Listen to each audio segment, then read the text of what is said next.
Welcome to the Big Price Podcast. I got my buddy, longtime friend. We kind of look a little bit alike. We both got bald heads, but that's his brand, not mine. Ivan Tejeda. Thank you, bro. Thanks for coming out. Thank you for having me, man. Yeah. Absolutely. So you're doing some Airbnb stuff with Ryan. You're doing coaching program. Yeah. So we're partnered in the education side of things for the Airbnb stuff, and then I have my own Airbnbs, of course. Yeah. Okay. How many Airbnbs you got? We have now 19. Wow. 19 nice. Airbnbs in Charlotte, North Carolina. Yeah. So I actually had an Airbnb in San Antonio. Okay. A train wreck of a property. More so, like the property was a 5-bedroom, 8-bathroom house on the south side, which is like kind of more like the south side. Yeah. You know, it was like a 5,000 square foot house in the middle of a bunch of like 2x1s. Oh, wow. So like super odd placement. People when they get there, they're like, I like the house, but I don't want to be here. Yeah. And then the other part of it was kind of like a partnership issue that I had, but I'm glad that it's over now. Yeah. Because now I get to be this guy's friend again. There you go. You know, and it wasn't working as a business partnership. So I ended up selling it, lose about $50,000. But Oh, wow. for me, Airbnbs aren't it. Don't let the one sour taste in your mouth prevent you from actually capitalizing on what it is to cash flow in a short-term rental. Because the reality is that, you know, when you have a property and you're able to short-term rent it or even mid-term rent it, you're going to be able to maximize the profitability that property can produce. If you're traditionally renting out a property, you're not going to make as much money as you technically could. Now, I understand, you know, the management side of things and dealing with more people and all these things, but, you know, there's ways around to not having to deal with that if that's the case. But, you know, it's always a good tool in your toolbox to have some skin in the game in the short-term rental space because that's how you really make the most amount of money from a rental. So weirdly enough, I'm looking at buying another Airbnb. There we go. But it's going to be more of like kind of an investment property, long-term investment property that I'm also in a place that I want to use. Yep. So like for me and Monica, we'd be able to go. It's actually back home in North Dakota, right on the lake. Nice. So it's like you know, you can't see the lake from the property because it's kind of rolling hills. Okay. But it's like so you've already identified a property. I already identified a Nice. property. Okay. Looking at it, it's like they were asking $290. It's a little tiny kind of cabin. Okay. A little two bedroom where it's one bedroom with another room for like you can put a bed in. Yeah. Little cabin, but it's just right there, right at the lake. Well, the problem is Airbnb in North Dakota, you have 4 months of summer, and then it's like, okay, well, maybe we can get ice fishing during the winter. Yeah. But then there's like a time lapse between summertime and then when there's actually enough ice and it's thick enough. Right. What can I do between September and January? Yeah, the gaps where there's not attractions that would bring people there. Two things. Number one, it's probably the more obvious things, lower your price. Okay. You know, incentivize people to want to have a getaway in the time where it's not as lucrative to go out there. Okay. That's one. And number two, have amenities that may attract people to come out and spend time, whether that be a hot tub or whatever that might be. Yeah. Type of chill thing that they want to do inside of the property or in the surrounding areas. I don't know, you know, the setup or what can be done, but have some sort of amenities that would make it worthwhile. That could be something as crazy as having a freaking treehouse. Okay. And having something for the kids to hang out while the parents are whatever. Or maybe a play area. Whatever amenity might be. I think hot tub would be good in North Dakota. Hot tub would definitely 100%. You're going to need it 100%. Yep. It's just thinking in the... Like a little sauna, like those little 2-person, 4-person saunas? I mean, that's... like that could work too. I just don't know. I've never tried it. I don't know of anybody who's done like a sauna as an amenity to be able to kind of offset those seasonalities where you don't have that much traffic. Yep. But yeah, whatever, you just have to keep that in mind. I think like, have you seen those little barrel saunas? Yeah, I've seen them. So you get like a 4-person barrel sauna. Yeah. If you could set up a little area right outside of the cabin, I'm just spitfiring here and let me know what you think. Set up a little area right outside the back because you're in North Dakota. You don't want to walk across the yard in 20-degree weather to the hot tub. You should do that. If you're gonna do that, then full on do like a cold plunge and the cold plunge so people sauna. can do like you could advertise that, market it as a wellness kind of thing too. And then maybe a hot tub as well. Yeah. And those are your 3 amenities because the lot's kind of weird actually. The lot's kind of like slanted. Oh. Like this, and the house is kind of built up you like this. may need to level something out or something. Put some money into it. And then, maybe. Is there like a formula? So like I used to do some wholesaling. I don't do any more wholesaling. But the wholesaling formula was, you know, the ARV of the property times 70% minus repairs, right? Yeah. And that's what your buy price. Yeah. Is there a formula for like rental rates and stuff for Airbnb? For me as an Airbnb investor, specifically mostly when it comes to, say, rental arbitrage, which is the bulk of my properties, which whoever doesn't know what rental arbitrage is not owning the property, is renting them instead of owning them. That way you bypass closing costs and down payments and all that stuff. And risk, long-term and risk. Long-term risk, if anything, yeah.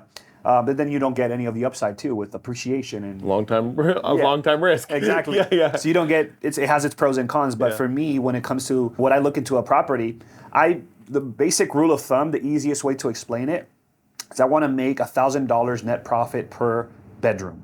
Okay. So if it's a studio or one bedroom, I want to at least make $1,000 profit. If it's a two bedroom, I want to make per stay or per month, per year? per month. Okay. Per month. I'm Gotcha. sorry. Yeah. So per month, I want to make $1,000 at Okay. least minimum. If it pans out, usually there's going to be seasonalities and all that stuff as well, depending on where you're at. In my case, it's kind of steady, but still we get affected by the winter months where it's a little Gotcha. colder in Charlotte. But yeah, that's kind of what I'm looking at. So like with this cabin, technically there's only one bedroom, but there's also like another little bunkhouse area, like loft area. Would that be something where you do 1,000, 2,000, or 1,500? I would call it maybe 1,500. You could add maybe a bed that's retractable, but also take use of that space for some sort of amenity. Okay. Whether that be like a small like game room, or because it's a one bedroom technically only, mostly couples are probably the ones that are going to be staying there. So think about couples. What would they want extra Gotcha. in there, and try to appeal to them. And then maybe the secondary market be couples with a small child or... Right. Like you can offer a pack and play or something like that. That would be great because they can have the child can have their own space. What's a pack and play? Pack and play is a retractable. No, so you see like these beds for kids. They retract and you can put them together. And it's basically like you can turn it into somewhat of a nursery if you want. Gotcha. Kind of thing. Pack and plays are probably like maybe $100 or something. I don't know. Okay, gotcha. And it's basically a bed for them to sleep in. Well, my last question on this topic, we'll move on to something else. Is there like the price you pay for the property, like non-rental arbitrage? Like I actually want to own this property. Yeah. What kind of price per month Would you aim for? for the price of that property? Mm-hmm. So it really depends, right? So for instance, I'll give you a story. I got a Tesla that I wanted this Tesla Model S, which I still own, by the way.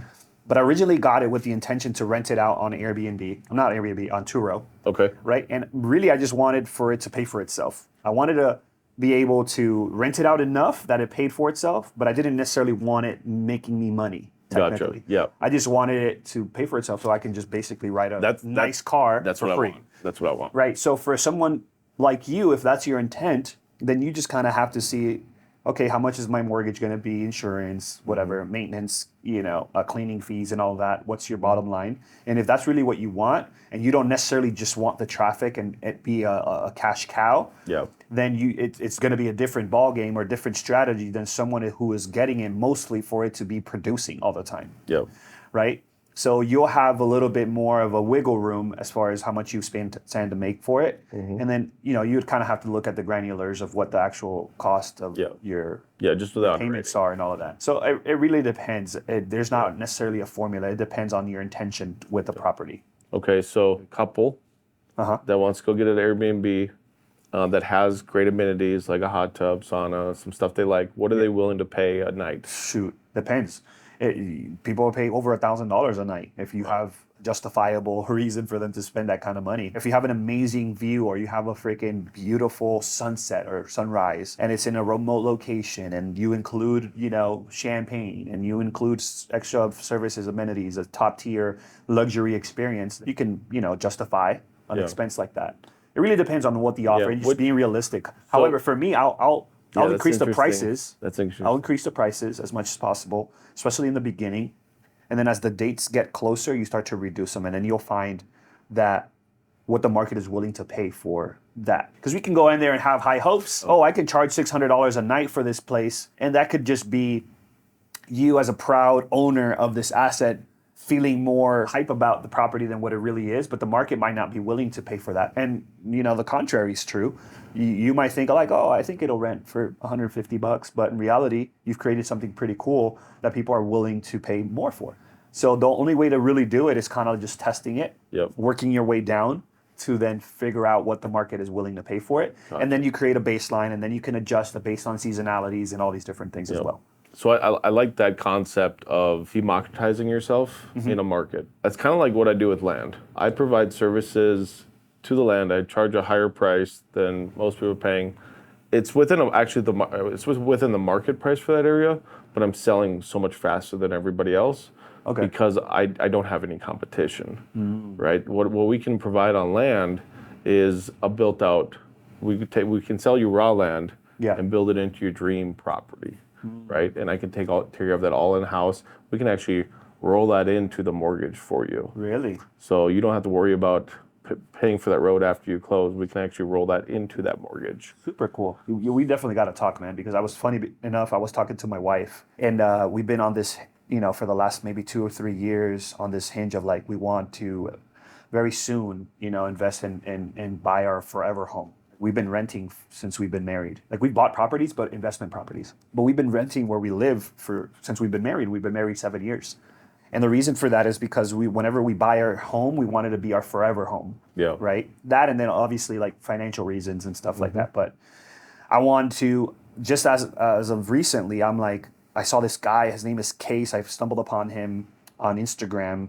And then he has like a YouTube channel. He's building his dream home as his own contractor and building it out and got the land and all these things. And like, I know it's going to be very maybe stressful and doing all of that yourself and having so much control and all these things. But I definitely want to go the route of finding a piece of land, not necessarily right away have to build it out, but eventually building our forever home.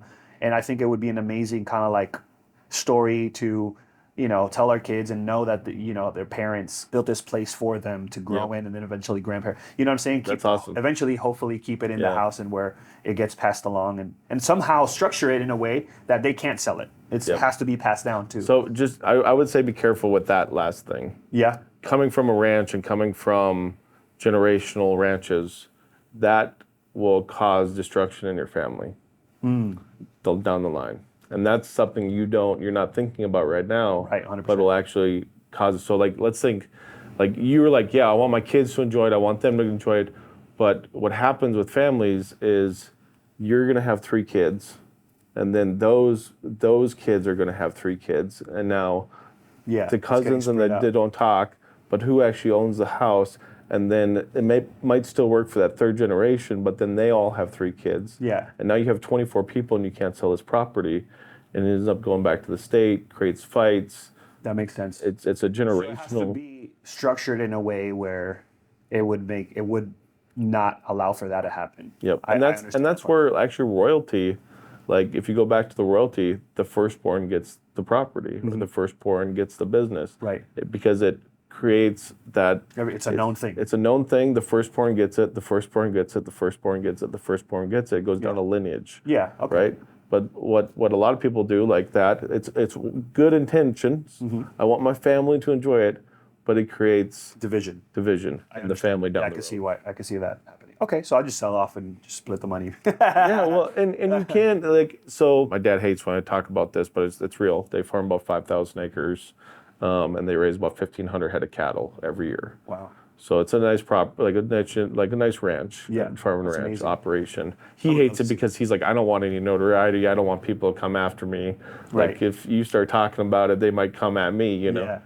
And if you come at my dad, I'll kill you. No, I'm kidding, but I'm not. Yeah, but I'm not. Yeah, but the thing about it is, they were very clear with us growing up. If you want to farm and ranch, we'll figure out how to make sure you guys, all the kids can do it. So I have an older brother, younger sister. But if you don't want to, you'll never own a piece of the ranch. You have to work here to own it. So I kind of had when I was growing up, I was always thinking about that. And I made the decision around 18 to kind of walk away from that. Okay. And, it's, for most people, I'm walking away. I could have had it, but I'm walking away from $5 million, $6 million inheritance. You know, Right. maybe split. I don't know what it would be when it happens. Right now, it's probably 2 or 3. Yeah. But I was walking away from that as like an 18-year-old, You were making that conscious decision? making that conscious decision to walk Okay. away from that. And I knew that my older brother was working the farm, and he would probably get that. I didn't know what my sister was going to do. Right. But I was walking away. And then actually, we kind of solidified it later in life when, you know, I kind of moved to Texas. They started, you know, getting real about, my sister was gone. She walked away from it too. She knows the conscious decision of walking away from it. I know it.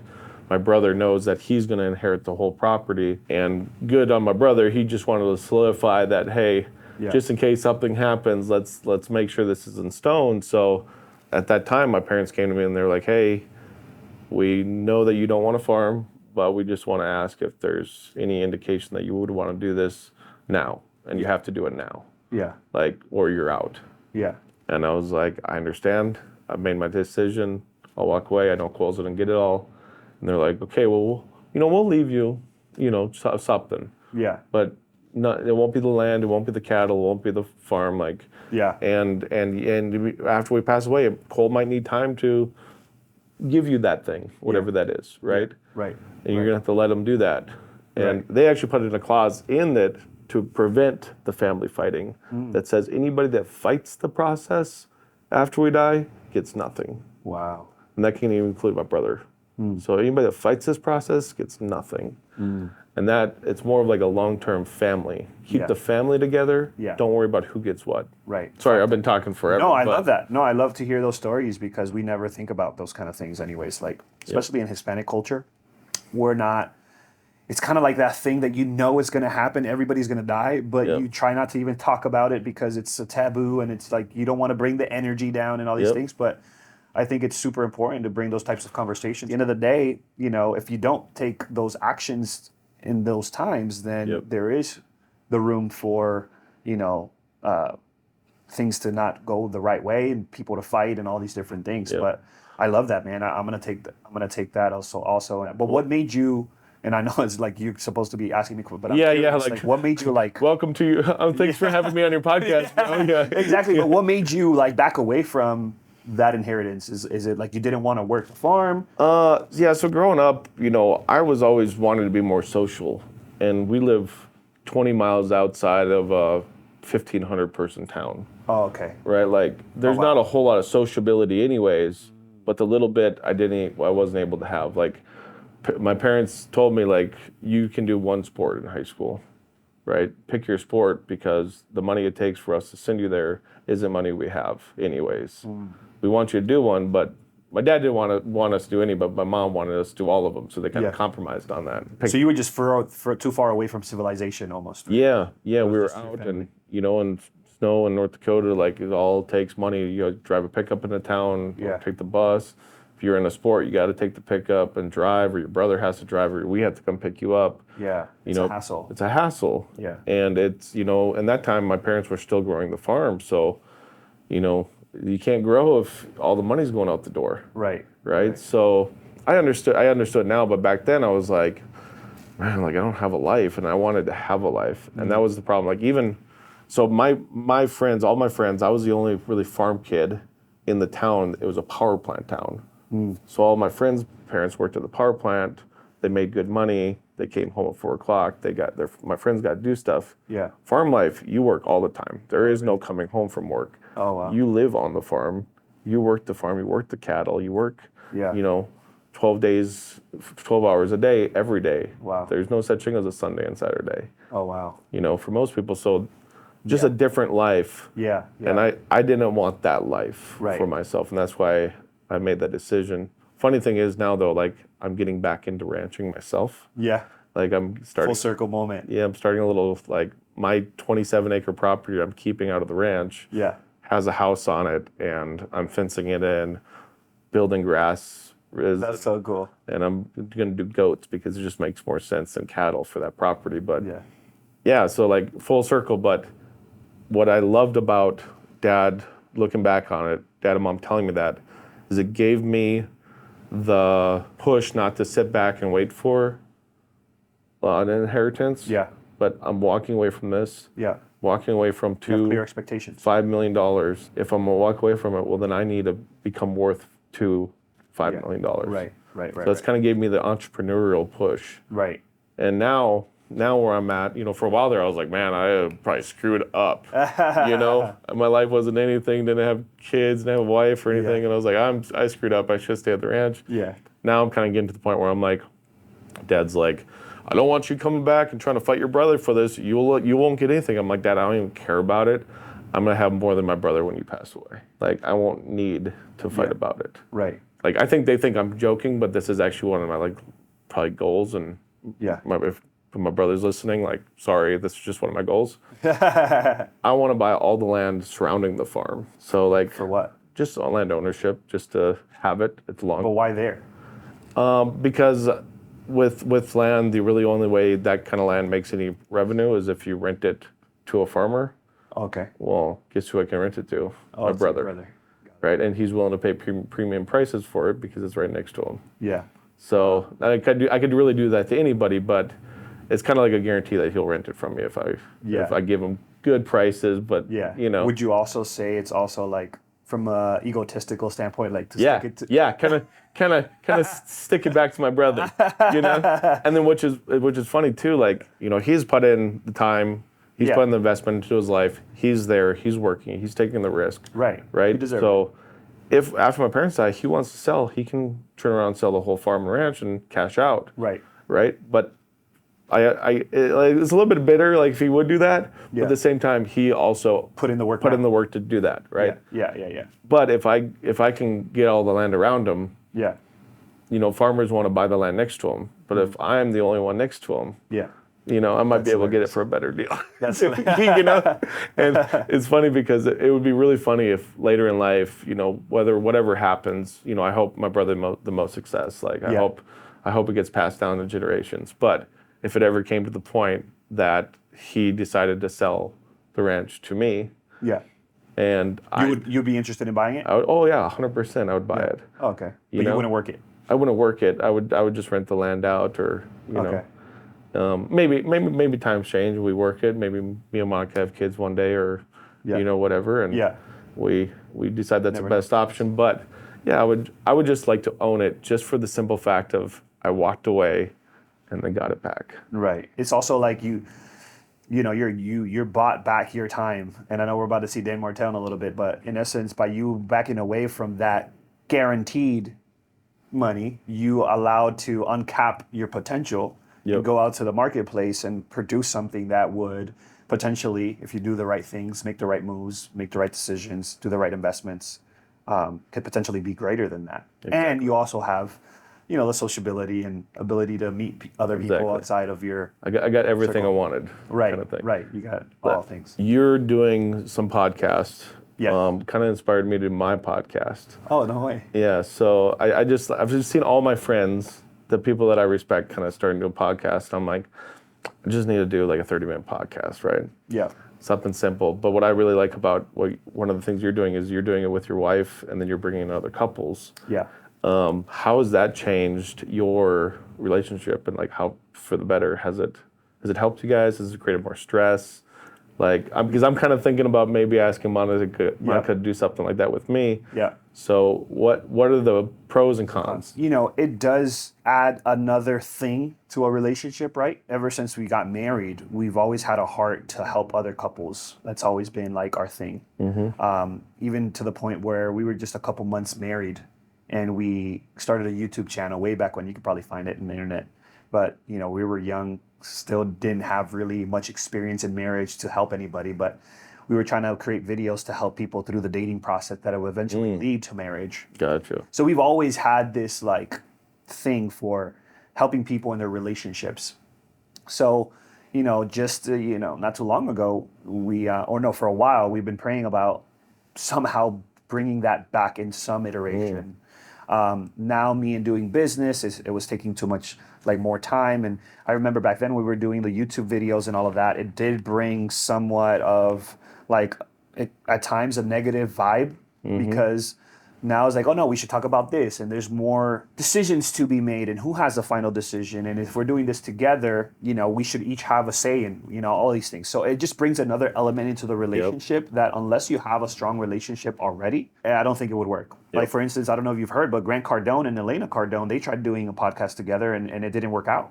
And super successful people, super successful in their marriage, whatever. I don't know what, how they are behind closed doors, but it didn't work out because it's like Cardone is like, let's roll, right? And I can just riff through any kind of information. This is my personality. I'm going to bring that to the table. And then Elena was probably the more analytical, like a woman. Like, I want to know what we're going to talk about. I want to know the details. And us men are not like that. So unless you know how to navigate through that, I don't necessarily suggest it just for anybody to go on and do a couples podcast. Even in our podcast, I'm technically still the podcast host. And then I'll just bring on my wife for certain podcasts, like when we're doing it with another couple or what have you. She's not on all of the episodes for multiple reasons. One of them being that she's not always readily available. She's taking care of the home, the kids, and all of that. But also because of that, right? Like, I'm able to kind of let's go. And she is someone who's like, okay, what are we going to talk about and all these things. Yeah, we got to plan it a little bit. Yep. Right. So we kind of just made the decision early on that she was going to be a part of the podcast, but not officially. So she can come in and out as we see fit, right? So on the cover of the Love and Cash Flow podcast, you don't see her per se. It's just a nice treat when she's there. Yeah. And she does bring an awesome perspective from a girl's standpoint. And I love that. And I think that's something that's missing in the entrepreneurial space, which is why we went with the Love and Cash Flow name and the theme around it. It's because, a lot of entrepreneurs feel like if you're going to be great at business, you can't be great at home and with your family and your wife and all these things. And I think that's not true by any means. We know people that are doing it at a high level in both areas, in all areas. So that's kind of something that we wanted to bring to the forefront because there was loud enough people that said, hey, your business, if you're going to make it great, you have to be able to compromise with your wife or your kids and all of these things. So we kind of wanted to bring the opposite side of the spectrum and say, hey, listen, you can have it all. You don't have to settle for mediocrity in your home when you could be great in both things. And, you and I have a mentor in Ryan that he's a great example of that. Yeah, for sure. And somebody who models that exact same thing in a way where, no, you can be a great husband, a great dad. You can be a great leader. You can be a great employer. You can be a great businessman, investor. You can be great at everything. You just have to formulate a lifestyle that allows you to be great at those things. Yeah, you have to have intention behind it. Yeah, 100%. Yeah. So that's the whole intent behind it. I love our podcast because also it allows for us to have conversations with anybody, really. Even though it's love and cash flow, it doesn't necessarily mean that we're only talking to couples or only talking to people who are in relationships. We talk to single people that are going through that journey and maybe are successful in business, but trying to figure out, who their spouse will be and all these different things. We've had people on the podcast that are just newly together. Yeah, no, it's been one of the things for me. So I've been single for so long, right? I've just been focused on business. Literally gave up the ranch, so I got to focus on getting it back, right? Right. And intentionally, when I was younger, I said, I'm not going to have a girlfriend. I'm not going to try to get married right now. Yep. Because I was working traveling construction. Yep. I've seen a lot of broken families, a lot of broken marriages because they were traveling, and I was like, I just don't want that for anybody that I would want to be with. Right. But now I'm I got to the point where I met Monica and I'm stable and I have freedom and I have, good investments and now I'm having to learn how to have somebody in my life and for them to, because I feel I love having her around. I love spending time with her. Yeah. But then sometimes she's like, I don't feel like you pay attention to me. Yeah. And I'm like, what? No, I love, no. And I'm but I need to work on now, there's so much going on that I want to do, but I also really love having her around. So I'd give it all away, just keep her around, So yeah.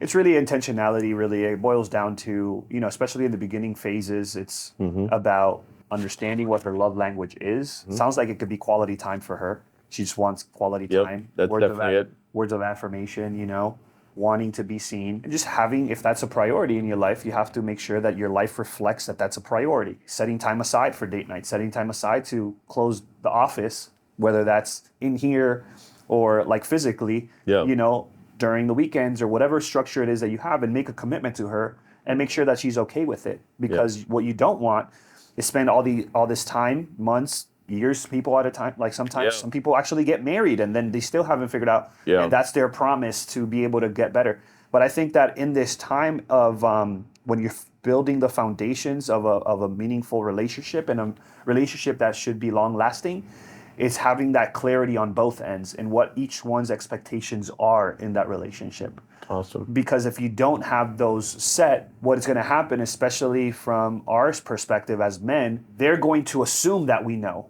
Yeah, no, I've got that already. You know what I'm saying? Yeah. Unless you're able to hear that from her mouth of what the real expectations are, you can then determine whether or not it's something that is viable for you in where you're at in your life and where you want to go. You know what I'm saying? Well, and she feels like that she doesn't want to hold me back, but she sees all the stuff that I have going on and my goals and stuff, and she understands my goals. I understand her goals too. Yeah. At least I think I do. And she's like, I don't want to hold you back from that stuff. And I'm like, well, you won't hold me back. Like, there's no. Well, she can though. But she could, yeah. But I don't see it like I guess she probably sees a better understanding of like what could happen. And I'm more still like you said, like we're just like winging it. Yeah, like, it's all gonna work out. It'll be fine. It'll be fine. No, you definitely have to be intentional, and it's not an easy conversation to have, you know, but it won't get easier. Yeah. The more times goes by and there's more emotional, attached to emotions attached to it, the more you grow to be in each other's presence, the harder it's going to get. So the easiest time to have had that type of conversation where you get clarity and where you each want to go and what you each expect from each other on the relationship was in the beginning of the relationship. But the next best day is today. So I would encourage you, man, to have that tough conversation and say, hey, I know that you don't want to be a hindrance in what I'm trying to build here and what we're trying to build, and I want you to be a part of it. But I also don't want you to feel neglected by me. I want you to feel loved in the way that you feel loved. Mm-hmm. So let's come up with a plan and see if we can come into an agreement. It's no different than when you're doing business. Yeah. Like if you're an investor and I'm bringing a product and I want you to partner with me, what are you bringing to the table that I need so we can make this project work? It's no different, right? Yep. So you're good at this already. It's just, now doing it with another human being that could potentially be your life partner, ideally. Yep. And if you know that she's not going to be your life partner, that you have the cojones to be like, listen, I love you and I think that this is something that would have been great. I just don't think that we are aligned enough to where we are our person, each other's person. And you have to be able to, even though you might love the presence of that person, like now is the easy time. You don't want this to happen 5-10 years. That's what I see a lot of people do. They're like, they just don't figure that stuff out, splitting up, getting back together, splitting up, getting back together for 4 years. And it's like, why? That's something that I don't know if you've seen the podcast, but that's something that I've been very vocal about in my relationship. And I know we almost have to wrap up here, but I've never believed in, the whole breakup and coming back together. I from the very beginning, one of the standards that I had in our relationship was that I told my wife. I heard this and I told her this when we first I said, if we ever break up, like that's it, right? Because when we get married, we don't have that option to get back together. So let's practice now. And that kind of set the tone where there was a time that we almost broke up, and it made her kind of take a step back and say, okay, is this really what I want? Yep. Because I know he told me when we first dated that if we did break up, and I reinforced it when it was almost happening, and I said, I understand, and I respect what you're thinking and what you're going through, and I'm willing to do whatever it takes to make sure that you get the clarity that you need. But understand that if we do go forward with this breakup, like we're not going to get back together. So we sought out for, mentorship, like advice and stuff like that.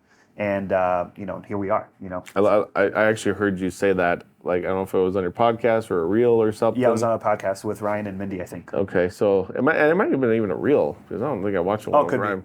Yeah. Anyways, but I heard you say that, and it was right around the time that me and Monica were, like, first starting to, like, where I was getting serious about her. Mm-hmm. And it happened pretty quick, but I heard that, and we had a real conversation, and I was like, I just want you to know, I took the same thing, and I was like, I just want you to know, if we ever break up, it's over. Like, we're not getting back together. I'm not doing this break up, get back together, break up, get back together. Yeah. Like no exceptions. Like Yeah. if you walk out of my life, Yeah. you're walking out of my life, just so you know. Yeah, I think it's a great precedent to set, Yep. especially as a man too, because it's and you, as long as you back up what you say, Yep. and you actually don't let that happen. Yep. I'm a big advocate of saying like having your yeses be yeses and your nos being nos. Yep. And that's something that I know is attractive to women. Yep. When you're a dude that has a head on your shoulders and your word means something in a day and age where, Yep. men are cheaters, men are not Yep. fulfilling their promises, and They're not faithful. they're doing all these different things, and that's a great quality to have in a man that's Yep. going to lead in Yep. their household. You know what I'm saying? Well, it's really funny because Monica's from Mexico. Yep. She has a permanent residency here, but not citizenship yet. Yeah. We're working on that. We're like Yeah. doing flashcards and stuff. But so she's from Mexico. I'm from North Dakota. Yeah. Like we both live in San Antonio in the middle, but completely opposite cultures. Yeah. And that was one of the things that she was really worried about in the beginning was like, she was like, is the culture is going to be a problem? And I was like, I don't know. Like, I don't know your culture. Like, let's just date. Let's figure it out. Let's see if it's different. But what I've found out is that even though we have very different cultures, our values are set in traditionals that we both agree The on. core of it is Yeah, the core of it is the values are like very traditional. yeah. Like the wife takes care of the family and the house. Yeah. I take care of the business. Right now, we both have to take care of ourselves. Right. But when that happens, like we both agree on that. 100%. We both want kids. We want, them to have a married household. Like we hate that people break up and, broken families. Like the nuclear family is what we like. Right. Yeah. And just a lot of different values about like spending time with each other and, like we did the love language test. Yeah. And we were like exactly the same. Oh, you have the same love language? Same love language. The only thing that was different was I didn't even know there was a test for it, but that's cool. yeah, like it breaks up the five love languages. Like what percentile you agree to Got it. on each one. Yep. And like you have all the love languages, but it's like 50%. Which one is more prominent? Yeah. Okay. So we both were quality time. That's good. That's an and easy then- one then. Yeah, and then we both had in like the top three, we both had quality time, words of affirmation, services, active services, and then the lower ones were like gifts and stuff. And like Yeah. I think that's the only thing that was different. Hers was like GIF on 4, and mine was GIF on 5. Okay. Yeah. So like That's interesting. it's like yeah, like I just it's easy. It's been easy to like our relationship to grow because You like the same we want the same thing. Yeah, We don't have to because our work for each tendencies other. as men, we usually tend to love other people the way that we like to be loved, Exactly. and that was the hardest thing for me in my vulnerability, like being vulnerable. The hardest thing for me was being able to love my wife the way that she wanted to be loved in the beginning, because I thought that how I felt loved was the way that she felt loved, and that wasn't the case. Yep. My wife definitely has all 5 love languages. Yeah. They're all very strong, but I mainly just have one, which is acts of service. Yeah. That's the main thing, and then I always try to give her acts of service, but for her, the most prominent ones were quality time and Yep. words of affirmation. And every Yeah, it's one woman of those loves things. gifts. Every woman Even loves if gifts. she's like, It's I the don't want default. gifts, like Yes. it helps. Yeah, I mean, everybody technically loves gifts, right? Yeah. But yeah, 100%. And that's one of the things as men that we have to kind of go through. And I would recommend this for you and for anybody who's watching or listening. There's this series by Miles Monroe on singleness. Okay. If you don't know Dr. Miles Monroe, he passed away a couple years ago, but just look it up on YouTube. It'll look, really low quality and all these things, but look it up, Singleness by Miles Monroe, and it'll bless your life. Like, watch it together. Yeah. I watched the series like years before I got into a relationship, right before I asked my wife to marry me. I watched it again to make sure that I had my ducks in a row as a single person before I got into that commitment of marriage. And then that way my roles were also aligned in what I needed to provide in the marriage and all these different things. Especially if you're a man of faith and she's of faith, like that's one commonality that you could say, okay, we believe in the same thing. So it's easier for Yeah. people who are of the same faith to come together in agreement with something because you believe in the same things. You have the same morals, the same values for the most Yeah. part. If you're somebody who's not equally yoked, it's a lot more difficult Yep. to navigate a relationship. So I would definitely recommend that. And then there's a more modern version of that series by Mike Todd of Transformation Church. I forget the name of it, but he has a book and a series for it. But it's also on singleness and stuff like that. So I would encourage either one of those if you want a more modern version of it. Definitely. That would work too. But I like the old school Miles Monroe, like Okay. I would watch that. It's like two or three. It was like a weekend retreat or something like that for singleness. And then they film. So it's a couple hours, but it's so worth it, man. Yeah, so I'll worth watch it. I'll watch it. for sure, man. You want to talk about anything that you have going on in your life, or? Yeah, so we got the Love and Cash Flow podcast. If you want to subscribe to that, it's everywhere you watch or listen to your podcast, YouTube, Apple, Spotify, whatever. Then we also have the coaching program for Airbnb that's thriving. So many students. We have over 360 students now. Congrats. In ProHost, thank you so much, helping people in the game of Airbnb, whether that's co-hosting, arbitrage, going out and buying your properties. You can find me on Instagram, obviously, Ivan Tejeda. You can find it in the description, I'm sure. But yeah, that's really pretty much it. If you have any questions, DM me. I'm always happy to, answer any questions and help others in whatever way I can. Yeah. Well, thanks, man. Thank you for having me, Appreciate you, brother. bro. Appreciate you. Been wanting to do this for a long time. Let's do it.